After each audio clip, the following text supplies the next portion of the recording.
டாஸ்மாக் தலைமை அலுவலகத்தில் நடத்தப்பட்ட சோதனைக்கு எதிரான வழக்குகளை தள்ளுபடி செய்ய வேண்டும் என்று சென்னை உயர்நீதிமன்றத்தில் அமலாக்கத்துறை பதில் மனு தாக்கல் செய்துள்ளது.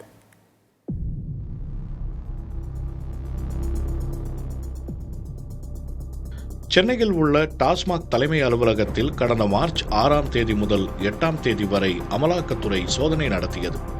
இதில் 1000 கோடி ரூபாய் அளவுக்கு முறைகேடுகள் நடந்திருப்பதாக அமலாக்கத்துறை தெரிவித்திருந்தது.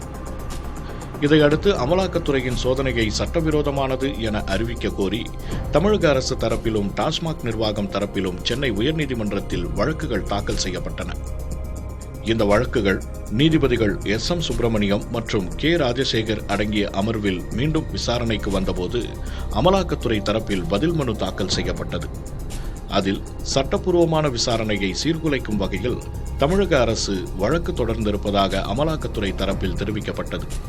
சோதனையின் போது அதிகாரிகள் ஓய்வெடுக்க அனுமதி வழங்கிய பிறகே வாக்குமூலங்கள் பதிவு செய்யப்பட்டதாகவும் பெண் அதிகாரிகள் பாதுகாப்பான முறையில்தான் வீட்டுக்கு அனுப்பி வைக்கப்பட்டார்கள் எனவும் அமலாக்கத்துறை கூறியுள்ளது. சோதனை நடத்த வாரண்டை சமர்ப்பிக்க வேண்டிய அவசியம் இல்லை என்றும் பதில் மனுவில் குறிப்பிட்டுள்ள அமலாக்கத்துறை தமிழக அரசின் வழக்கை அபராதத்துடன் தள்ளுபடி செய்ய வேண்டும் என்றும் குறிப்பிட்டுள்ளது. இதனைத் தொடர்ந்து பேசிய தமிழக அரசின் தலைமை வழக்கறிஞர், பெண் அதிகாரிகளை நள்ளிரவு வரை அமலாக்கத்துறையினர் சிறைபிடித்ததாகவும் இது மனித உரிமை மீறல் எனவும் வாதிட்டார்.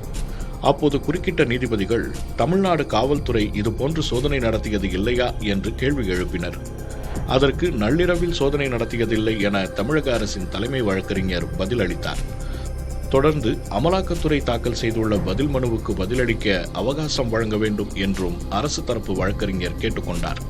இதனை ஏற்றுக்கொண்ட நீதிபதிகள் தமிழக அரசுக்கு அனுமதி வழங்கி வழக்கு விசாரணையை ஏப்ரல் 8ஆம் தேதிக்கு தள்ளி வைத்தனர்.